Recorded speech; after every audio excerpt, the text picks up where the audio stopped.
राम है, भगवान शंकर है, ये अंशावतार है।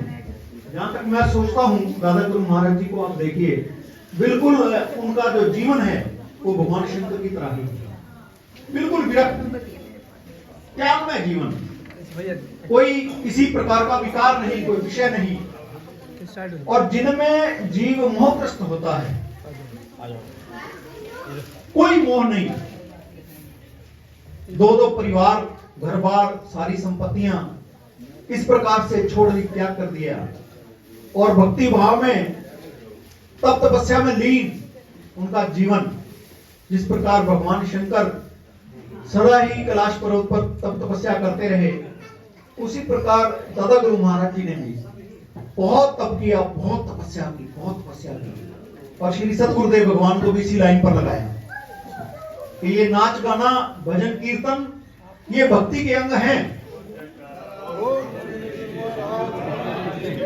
निश्चित ही इसमें कोई संदेह नहीं कि ये सभी भक्ति के अंग हैं, परंतु दादा गुरु महाराज ने कहा कि जो एक साधना का जीवन है वो भी जीव का होना चाहिए।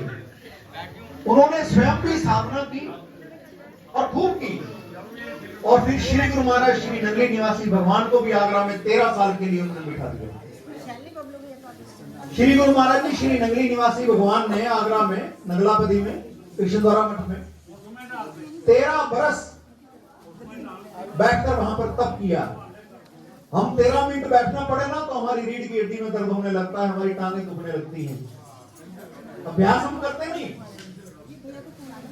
और चाहिए हमें सब कुछ, इस तरह की सारी संपत्ति हमें चाहिए। प्रेमियों, अगर जीवन मिला है मनुष्य का, तो इसमें साधना भी बड़ी जरूरी है, इसमें तप भी बड़ा जरूरी है। अगर आप लोगों ने नाम शब्द लिया है, गुरु को धारण किया है, गुरुदेव जीवन में आपके उतरे हैं आपके हृदय में, तो फिर उनके वचनों को भी अपने हृदय में उतार लीजिए। फिर आपको जितना समय दिया गया है, श्री नगरी निवासी भगवान को किसी चीज की आवश्यकता नहीं थी, वो स्वयंभू भगवान थे, लेकिन उन्होंने 13 वर्ष तप किया ना, केवल इसलिए कि आने वाला जो समय होगा वो एक आदर्श होगा। लोग इस बात को कहेंगे कि श्री नगरी निवासी भगवान ने भी देखो 13 वर्ष तप किया है। दादा गुरु महाराज जी ने दिगंबर वेश में निर्वस्त्र कितने बरस जंगलों में रहकर तप किया, तपस्या की। इन लोगों, इन महापुरुषों को, इन अवतारों को उसकी कोई आवश्यकता नहीं थी। केवल हम जैसे पापी जीवों के लिए, हम जैसे अपराधियों के लिए जो छन छन पाप करते हैं, असत्य बोलते हैं, अपने थोड़े से स्वार्थ के लिए हम पाप कर देते हैं। झूठ बोलना सबसे बड़ा पाप कहा गया, और एक दिन में न जाने कितने, युधिष्ठिर ने एक छोटा सा झूठ बोला था, और वो भी भगवान के कहने पे। याद है सबको क्या कहा था? हाँ, भगवान ने केवल एक बात कही थी कि आपने एक लाइन कहनी है कि अश्वत्थामा मारा गया, लेकिन उसके बाद हुआ क्या? उनको नरक में दर्शन करने पड़े, नरक के जाना पड़ा, नरक से निकाला गया उनको इस झूठ के कारण।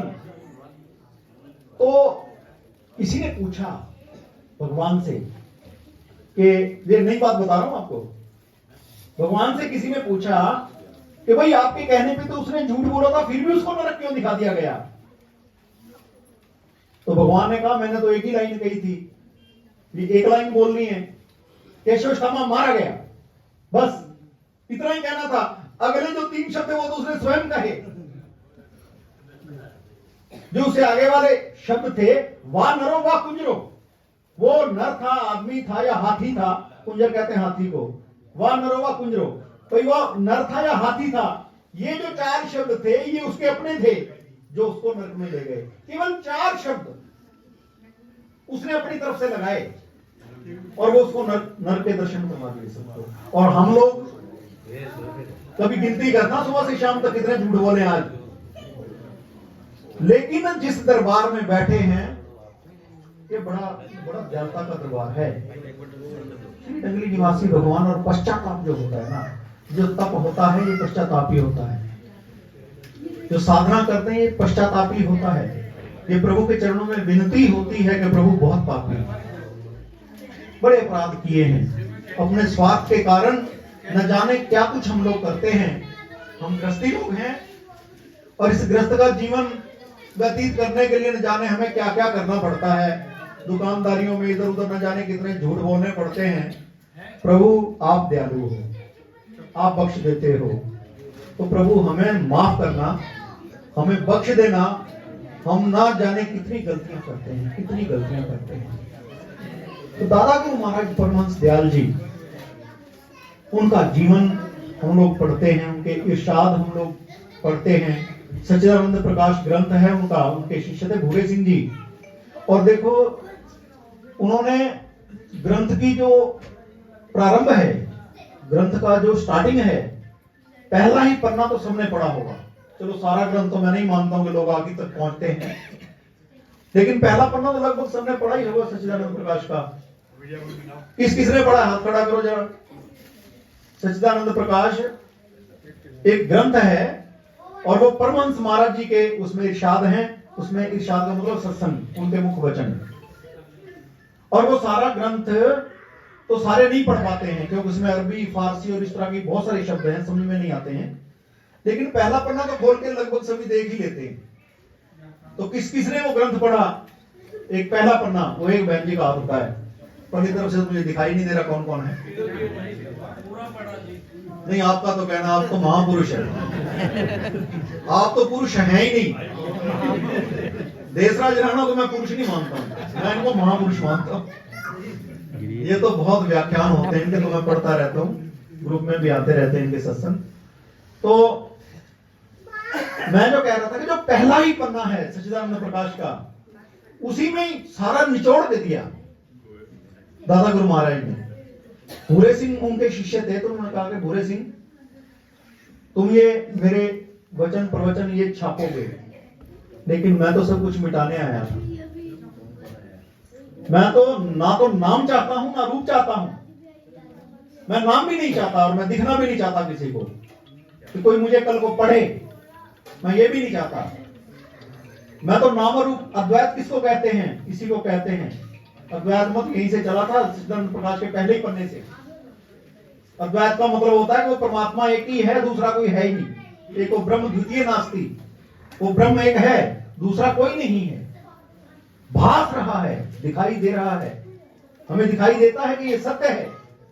हमें पत्नी सत्य दिखाई देती है, बेटी सत्य दिखाई देती है, माँ बाप सत्य दिखाई देते हैं, क्योंकि हमारे सामने दिखाई देते हैं।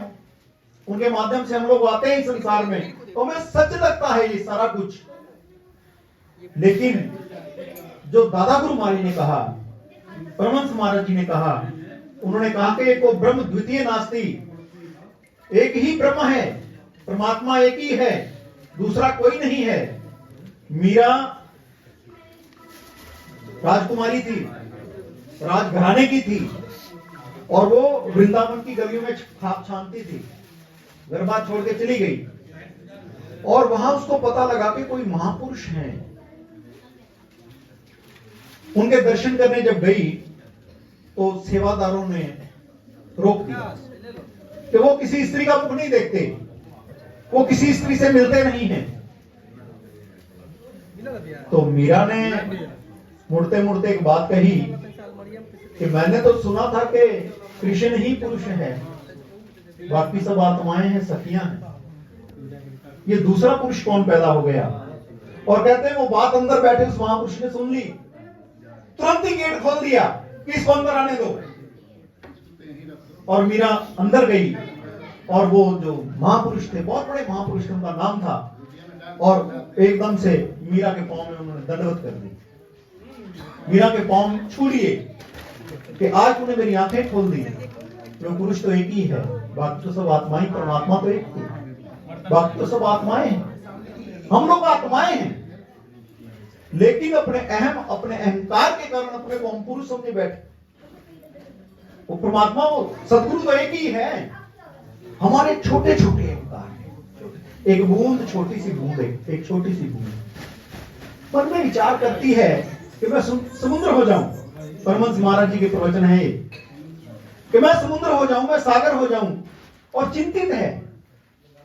एक महापुरुष वहां से निकले, उन्होंने कहा, अरे बूंद बड़ी चिंतित दिखाई देती हो, क्या हुआ?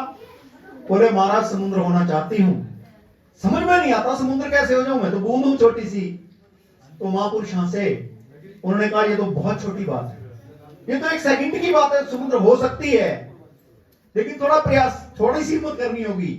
महाराज बताओ कि बस जाकर समुद्र में छलांग लगा दे, तू भी समुद्र हो जाएगी, तेरा रूप भी समुद्र का हो जाएगा, और लोग तुझे भी समुद्र कहेंगे।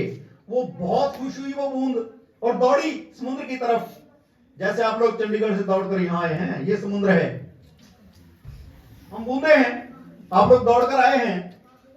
अब वो दौड़ी समुद्र के किनारे, और जब छलांग लगाने लगी तो छलांग लगाते लगाते रुक गई। अगर मैंने छलांग लगा दी तो फिर मेरा अस्तित्व तो समाप्त हो जाएगा,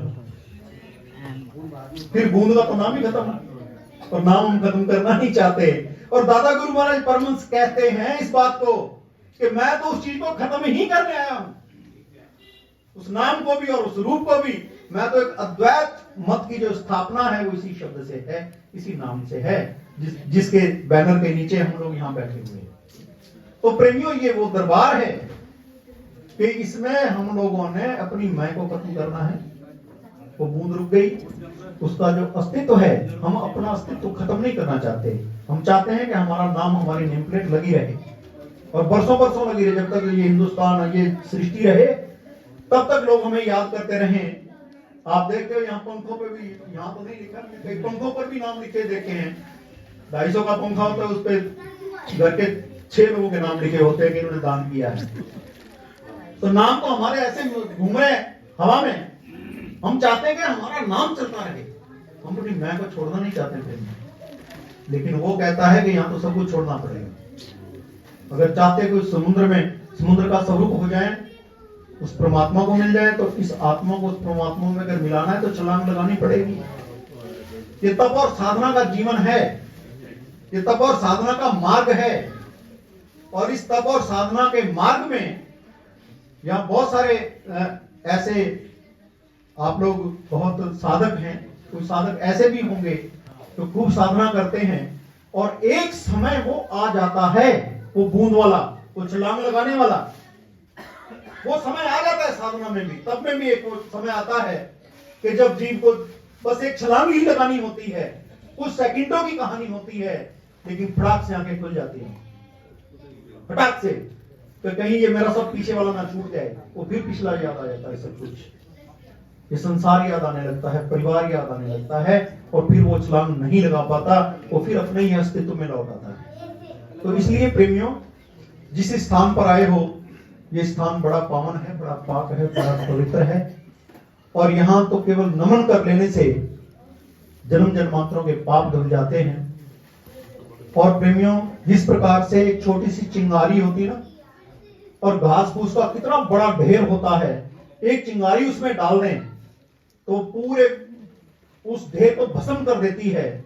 उसी प्रकार से श्री सतगुरुदेव भगवान के नाम की जो चिंगारी है, ये अगर हमारे लग जाए तो हमारे भी जन्म जन्मांतरों के जितने पाप हैं वो सब भस्म हो जाते हैं। आप ऐसे स्थान पर बैठे हैं, ये बड़ा पावन स्थान है। यहाँ आप लोग 10 मिनट आंखें बंद करके बैठिए, मन को कितनी शांति मिलती है। तो प्रेमियों, बस आज के